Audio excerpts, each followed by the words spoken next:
Michael Hernandez here of MLH Media, and we are here today on the road to A1 Combat 24. And I'm here today with James Guidry, aka Sauce Marley. Been a while since we've got to see him in the cage in for A1 Combat, but he is returning. How are you doing today, my brother?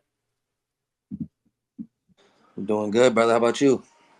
Hey, man, we're having a great day today. Getting to talk to you. Somebody that has put on a show in A1 Combat in the past. I mean, somebody that's 1-1 over there in your career. How is it getting to feel to get to kind of rectify that in a sense this time coming out? A1 Combat 24, again, another game opponent in Roberto Vela.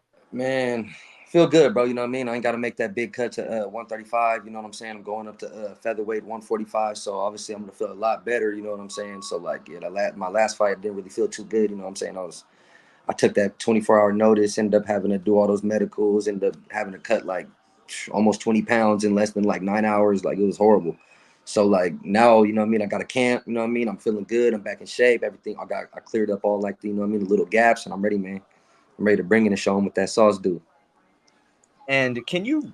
I know you spoke about it a little bit more, but I think that story that you were speaking about LFA 178, I believe Chase Whitmer, that fight, and that was a story that, I mean, people, if you were on the regional MMA scene, some people were hearing about it, but you took that fight 24-hour notice, go up a weight class, and then even then still, I mean, you're having to cut that weight. Can you kind of guide the fans through that process and through even how that fight got offered to you? Because I know it was locally, it was in Santa Cruz, but still, for that fight to even be thrown your way and for you to kind of accept it, there's definitely, like how you said, a lot of ramifications that go into that.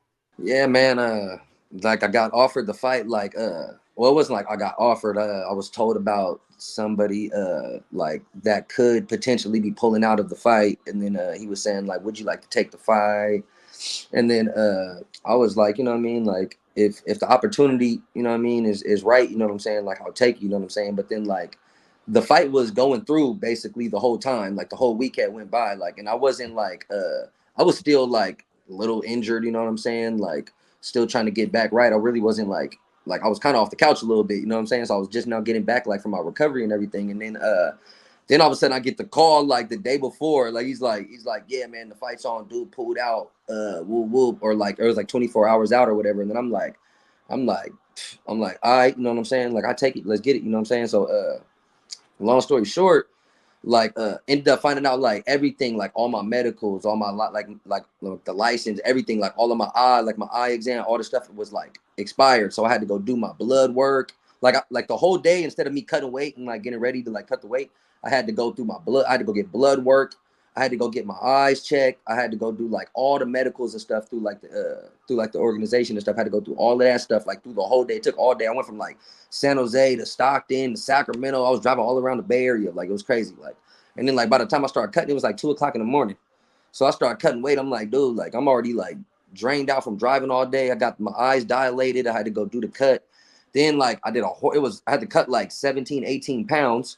So then it was like I started like getting to it, you know what I'm saying? It was hella hard, you know what I mean? It ended up like missing weight by like a half a pound or like a pound or something like that, you know what I mean? Because I didn't have enough time. I had to jump out of the tub, which I was cutting weight in. I had to bounce out, like get smashed down, jump on the scale and everything. So it was like it just all around just wasn't a smart decision, you know what I'm saying? So this time around, you know what I mean? Obviously, man, I'm a pro, man. I can't keep making amateur decisions. It's time to start making professional decisions. Start, you know what I mean, taking back over the game, like, you know what I mean, like I've already done in 2023. I already showed them like I could be the fighter of the year. So, you know what I mean? It's just time to come and show them, man. It's a team black team doing the mind takeover, man.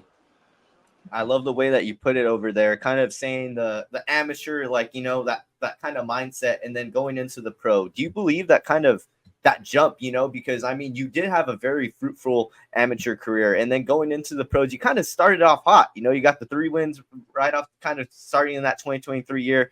Do you think maybe the rise straight into the pro career with the 3 wins, it may have kind of started the gas a little bit too much, or do you think it was just kind of the way that everything fell in, that now that kind of break, it's starting to let you ease a little bit? Because it definitely seems going into this fight you're a lot more eased and calm going into it. Yeah, well, like, like you were saying, I was on a little hot streak. First 3 fights, I won my first 3 fights. Like I was feeling good and everything, you know what I'm saying? But it's just like how do I explain it? Like cutting down to 135, I walk around at like, you know what I mean, like I try to walk around like at like no more than 15 pounds above the weight that I would be fighting at. But I get random weights. I've fought at 55, I've fought at 45, and I've also fought at 35 as a pro.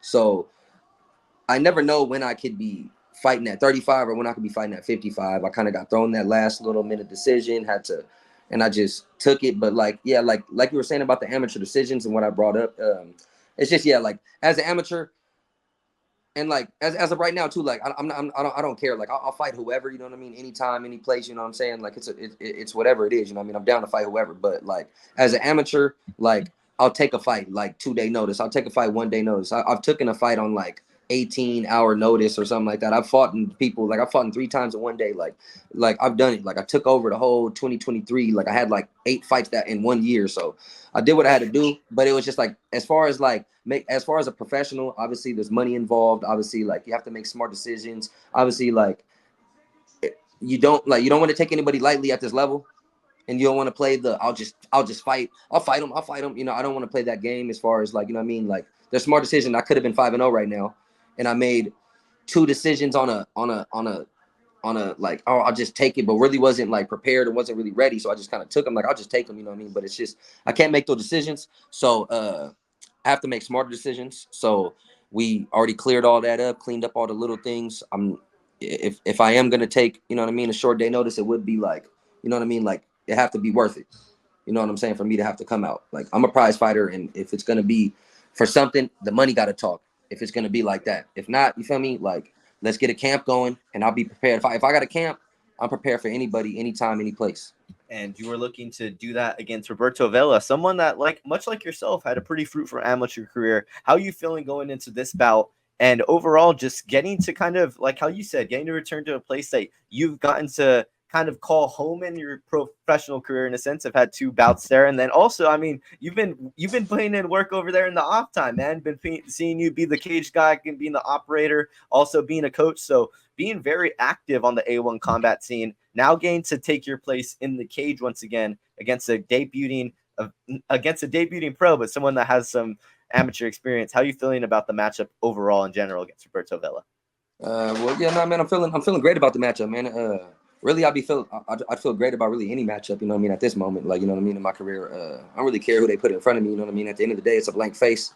So like, he's just in my way, you know what I mean. I'm getting where I need to be at, you know what I'm saying. So he's just another, you know what I mean, another stepping stone, you know what I mean. I just got to get through, you know what I'm saying. And no, man, I feel great. I feel ready. I feel prepared. I feel ready to put a little sauce on him, man. You know what I'm saying? Like show him what I'm about, show the fans, you know what I mean? Remind the fans, you feel me, who the king is around here, you know what I mean? Remind the fans who the real champ is, you know what I'm saying? And like and hopefully just like prepared to get a you know what I mean, like an exciting, you know what I mean, knockout, you know what I'm saying? I'm looking to put these hands on him, I'm looking to put these feet on him, I'm looking to put these knees, these elbows, and I know he wants to shoot for that takedown because any way it goes, he's gonna want to do that anyway because I'm gonna crack him real good. So he's gonna be shooting for that takedown, looking for that jiu-jitsu. I'm gonna be smashing his face in, and we're gonna see where it goes.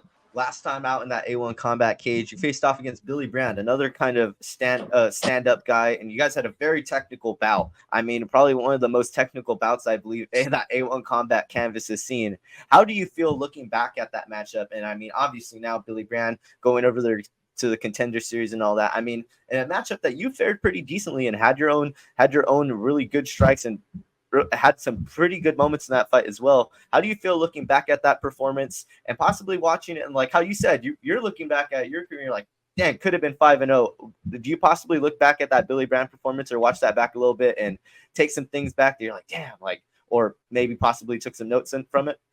You always learn, you know what I mean, a little bit more from your losses than you do from your wins. You know what I'm saying? So yeah, like you're always gonna learn a little bit, you know what I'm saying? But like going back to what I was saying, you know what I'm saying? That weight cuts a lot for me, you know what I'm saying? And like, congrats on Billy, you know what I mean, doing his thing and making it to the Contender Series, is doing his shit, you know what I'm saying? Like, but just as far as like me myself, you know what I'm saying? Like when I was fighting him, like I said, my last 2 fights, that 135-pound cut's a little hard for me, you know what I'm saying? So like making that one, I'm kind of fighting that like 30% of the man I am, you know what I'm saying? So it's like I like in the Billy fight, I couldn't really pull the trigger like I wanted to, you know what I'm saying? I really couldn't like fuck him up like I knew I was already going to, but then it was just like, you know what I mean? The weight cut was killing me, you know what I'm saying? There's a bunch of things behind it, but I ain't gonna make no excuses, you know what I mean? He did what he did. But yeah, nah, man, just looking back on it, I can't make amateur decisions. I gotta make professional decisions. I'm in a place where if I do the right things, I can be put in the right position. You know what I'm saying? So I'm looking to go on a highlight real fashion, man, and show and put this team black. You see it, put that team Doom to mine on the map, man, and show them how we do this. I believe you're kind of in one of the most unique positions in MMA, in the point that you were kind of saying that you're one of those guys in the unique position where you fought at the 155, you fought at 145, you fought at 135 at pros, and you kind of have been able to fluctuate. But with that has also came the ability to get to train with a lot of different training partners. And with those, I mean, you just posted today, you and Benny Orosco are going at it. He's going to be over there, LFA Santa Cruz coming up. You got Mason Hartshorn. He's got another matchup for A1 Combat coming up. What do you feel like it's been to kind of really get to train with some of the Bay Area's rising crop? I mean, along with yourself, but you've really gotten to kind of, like how the old saying goes, iron sharpens with iron. And this, I know you say the team Dumamaya and Team Black Takeover, but it seems like the whole Bay Area, man, that MMA, it just really has risen up over there. Yeah, yes, sir, man. Yeah, like my boy Benny Orosco, man, we've been putting that work in, man. My boy Mason, we've been putting that work in, man. We got a couple dudes up there. We got some secret sauce, man. We cooking up right now, man. Getting ready to come through and, like, you know what I mean, shock the world, man. But like kind of like what you were saying, kind of back to what you were saying, like I do feel like I'm in kind of a position, you know what I mean? But I still kind of don't feel like my last two fights kind of it didn't shape me no type of bad way. It didn't really, like, you know what I mean? Really, I don't feel like it put me in any bad position, you know what I'm saying? I took both fights, you feel me? Like, I don't care. I don't give a fuck. I fight whoever. But like, yeah, I just feel like I'm prepared, man. I'm prepared. I'm ready. We putting this work in, and I just feel like yeah, like those last two fights, they didn't show like what I'm capable of, and I still feel like those first three fights when I was doing my thing, I still feel like I'm right there. So it's like I'm not really. I didn't feel like I backtracked. I feel like I can knock this dude out and highlight real fast, and I can get that call. I can still get that call because like I'm him, and if anybody wants to know, like Dana need to get that boy that call. Everybody already knows when I come in the building, I got the crowd rocking. When I come in the building, I get the fight of the night. When I'm in the building, everybody's chanting for me, and when I'm fighting the dude, I'm stealing his fans.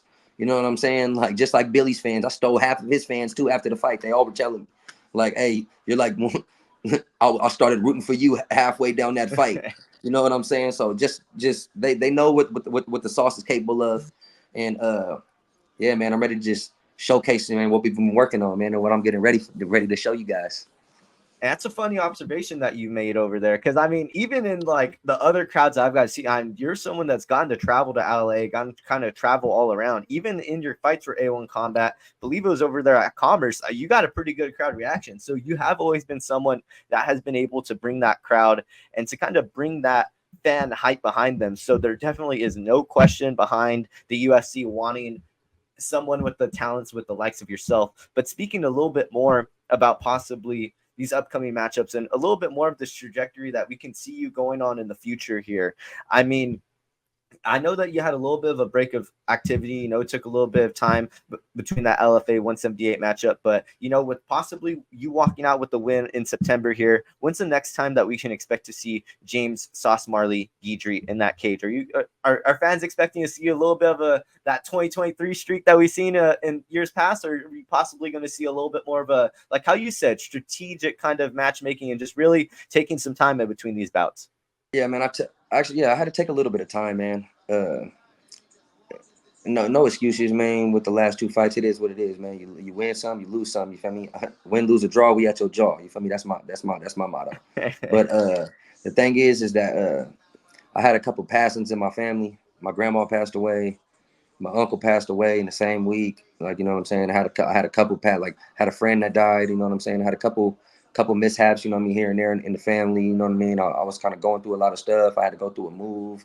Like, you know what I'm saying? It's just been a lot of stuff, you feel me, going on, you know what I mean? Just like on the outside that nobody knows about, you know what I'm saying? And I've gotten through a lot of obstacles, you feel me, on the way out. Just turned 30 years old, you know what I'm saying? So just took a little bit of time, man, hit Vegas up for a second, you know what I mean? Just wanted to all I do, bro, is I train all day. And I've been doing this shit since I was a little kid, man. So I just finally kind of just like a lot of stuff hit me at once. I was stressed out a lot. You feel me? Depressed. Like I was getting depressed. You know what I'm saying? I was just like, man, all I'm doing is I'm in the gym. My grandma just passed away. A lot of things are happening to me. So I had to get my mind straight. You know what I'm saying? I got my mind back right. I'm back in the gym, and yeah, man, like you're saying, man, I'm ready to shock this world, man. I'm about to go back. Yeah, you gonna see a little bit of sauce, man. Like I'm saying, I got some secrets to show these dudes. You know what I mean? And like I said, it's a takeover, bro. I'm about to come through, and I'm about to smoke everybody. Like everybody's in trouble. You are gonna see a little 2023 action. Because for sure I'm back to back. If I don't take any injuries, I'll be back in there. You know what I'm saying? Like quick. You know what I mean? As long as I can find an opponent. You know what I'm saying? Because like it's been a little easier to find an opponent, you know what I mean, now that we have pro, you know what I mean, level, you know what I mean? Obviously amateur it was like 10 people are pulling out at a time, you know what I'm saying? So it's like, okay, you feel me? So I still kind of keep that back end, like, okay, dude might pull out. You know what I'm saying? So like, let me just, you know what I mean, stay ready for whoever. You know what I mean? That's you just got to stay ready for whoever it is. Some dude might pull out. I might end up getting a whole nother opponent day before. You know what I mean? So no matter what it is, you know what I mean. I'm ready for whoever. You know what I mean? I'm ready to show them who the king is and who the real champ is. Triple champ, like you said, 155, 145, 135. Let's get it. I just wanted to take the time and kind of really just say I'm very sorry for those losses that you suffer in your family. I know that it's definitely very tough, especially to deal with that going in the gym. But I also want to give you your commendments. I mean, you're someone that, although you have kind of taken that time away, I mean, you still have been there for your teammates, still been there for everybody else around you. And I believe that's just as hard as being the guy that's going in that gym and handling business, and then also helping out your pops over there as well, helping out the restaurant as well. I know it's you got a lot on your plate over there, Mr. Sauce Marley, so I got to give you your kudos and got to give you your credits over there, man. How's everything going with the pops over there at the restaurant, though? I see you're still cooking up and living up to the Sauce name every day. Yeah. Okay. So to go just to give you a little bit of game, like that's an so I work. Okay, there's a rapper, you know what I mean, named Derek King. So Derek Okay, okay. King, he a Bay Area rapper and he sings in the R&B artist. That's actually his family's business. It's called Dad's Barbecue. So I worked there Oh. as a chef. So I worked there as a chef. I cook. I've been knowing their family since I was like a young buck. You know what I'm saying? So I just go up there. I got in with the family. You know what I mean? I'm the chef up there. You feel me? So kind of just all kind of went together. You know what I mean? They hooked me up with mines. You know what I'm saying? Like I'm Chef Sauce up there. You feel me? Like kind of goes with the, you know what I mean, with everything. You know what I'm saying? I help they family to me. You know what I mean? So just showing love with them. You know what I'm saying? And yeah, that's just how I do it. Just, you know what I mean? Get my cooking on, get my little sauce going, you know what I mean? Showing a little recipe on the outside and then go cook them in the gym. You know what I mean? Hey, that definitely is it's a pretty unique nickname, and I think it works out perfectly for you. The real question is, did you get that before the Contra Costa football field or after? Before. Before. Oh, okay. Yeah, Because yeah. not maybe some people may not know, but just as slick as you were on the in the MMA cage, you were also pretty known for your time over there on the football field. I feel like that may get a little bit of underlining, but you definitely show Oh a yeah, lot of that's love big to those Las underline. Vegas Raiders as well. Yeah, no, that was my first love, man. It's a big underline shit. I could be in the NFL right now, you feel me? But you know what I mean? Things happen, you know what I'm saying? And fighting's my second love. So, you know what I mean? I had to come back to the sport, man, and come show these dudes what time it was. You know what I'm saying? And man, I'm just ready, bro. I'm stoked, dog. Like, you know what I'm saying? Like, I'm ready to put this bay on the map, man. Show this little clown, you feel me, what time it is, really. You know what I mean? He don't know what he's fucking with. Like, none of these dudes do. You know what I'm saying? So, like, I'm gonna come show him what time it is. And you've been over there putting in work with not only some of the Bay Area's finest, but also with one of the kind of headstones of Bay Area MMA, Dan Black. And can you kind of go into that relationship? Because I mean, I feel like you and him have one of those relationships that's kind of just synonymous, that you think coach fighter. Like you guys are always seemingly to be together, and you guys always have just kind of worked in unison. Can you kind of go into that relationship and what it's really done for your MMA career? Oh man, bro, it's done a lot, bro. I've been with Dan Black since like about 2018, man. I was playing football like you just brought up, you know what I mean? And then once my football career kind of like I could be doing semi-pro and doing little things like that, but like I was just like I don't really want to do that. If I ain't gonna go NFL, I'm just gonna go back to my second love. So I started getting back into the fighting, and yeah, bro. My homeboy JoJo, you know what I mean? Shout out Fightletics, you know what I'm saying?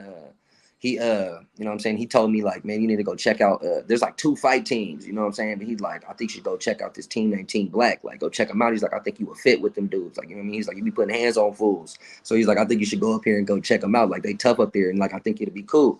So I went up there around 2018, like at the end of 2018, met Dan Black, bro. Like I went in there for about a couple days, got my ass kicked. Like I went in there off the couch though. Like I went in there off the couch, like thinking like, you know what I mean? Like I got athleticism, you know what I'm saying? I can go up in here You and thought start shit was whooping gonna some be shit. sweet pulling up in Yeah, Antioch, I man. thought it was gonna be I thought it was gonna be all money. Like I'm gonna just walk in, I'm gonna start taking over. Walked in there, got humbled real quick, you know what I'm saying? And then I was like, okay. I like actually left, like got my feelings hurt, you know what I'm saying? I'm like, hold on real quick, you know what I'm saying? I'm like, damn, like I gotta get my, I was hella tired, they were fucking me up. And I'm like, all right. So I went for like about a month. Like I left the gym for about a month and I like started training by myself. I started doing all my shit like on my own and shit. Like I'm like start getting back ready because I'm like, you know what, I'm about to go by myself, get back right, get back in shape. And then when I come back, I'm gonna be a whole nother dude. You know what I mean? So then I came back and then I just been with him. I've been back with him ever since. You know what I mean? We've been fighting ever since, man. I've been I had all my little couple. I had a handful of Muay Thai fights. Went through my amateur career, had a handful of MMA fights. You know what I'm saying? And now I'm pro. You know what I mean? I'm just ready to spark the world, bro. Ready to come get this world title. I'm coming for. I'm coming for that world title. Let's And go. ready to foster a whole new rebirth over there. And recently, a 145 champion crowned over there at A1 Combat, possibly looking to be on the radar over there, is Mr. James Guidry. Anybody that you wanted to thank in particular in this kind of closing segment here today? I know you have a lot of people that help support you, a lot of people that help support the MMA career of Mr. Sauce Marley. Anybody that you wanted to thank in particular? Nah, man, just yeah, bro. Just like shout out my training partners, you know what I'm saying? Like shout out my coach, you know what I mean, for always giving me, you know what I mean, the gym to be able to train in. Andre, Doom the Maya, and Dan Black, you know what I'm saying? Like always got love for y'all, you feel me? Like shout out my training partners, you know what I mean? The main ones, you feel me? Like you feel me? Really everybody, like you know what I mean? Everybody sharpens me.